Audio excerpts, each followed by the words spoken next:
Well, last year we were number 2 in the varsity in the overall league, and we were the number 1 rated team. And to date, we've picked up where we've left off, and we're maintaining our current position as a number 2. Our number 2 position is based on last year's performance. So, to date, the oarsmen, the athletes are responding on a complete level. On some level, margins are important, but more importantly, what sort of effort they're putting into their rowing, what sort of spirit. And overall, they're enthusiastic, they're rowing well, and they're looking forward to the competitions. So what you really look for is consistent movement. You look for consistency from the beginning when the boat is moving its fastest to the transition to the race pace, and then from race pace to the end of the course. And in those areas, we've been consistent. There are more tests, though, and when you're under more pressure, it's more challenging to respond in each area. Well, the fact that we're returning many accomplished athletes on the varsity and second varsity level, and they're in the same positions in the same spots. And the people who've stepped up from the freshman team, the current sophomore group, is outstanding. Our sophomores have competed for the varsity this year, the first boat.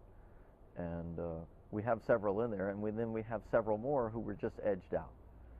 So on the sophomore and junior level, we have terrific competition for the top seats.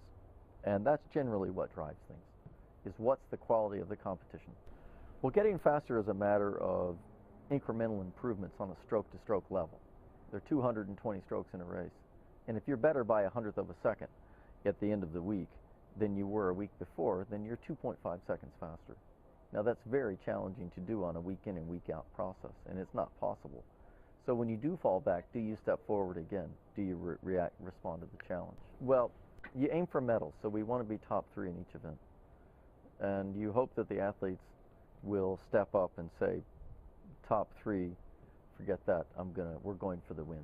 I want them to come in feeling as though they've extended themselves as individuals and as teams, that they've managed their exams and their class schedules, and that they're getting the best out of themselves.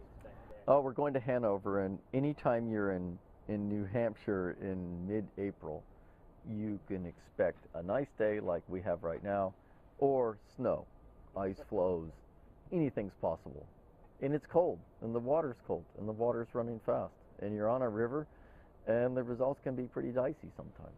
So you have to go there ready to race. So it's very much a challenging environment, and you have to be ready for it, because they always have been. We always get their best.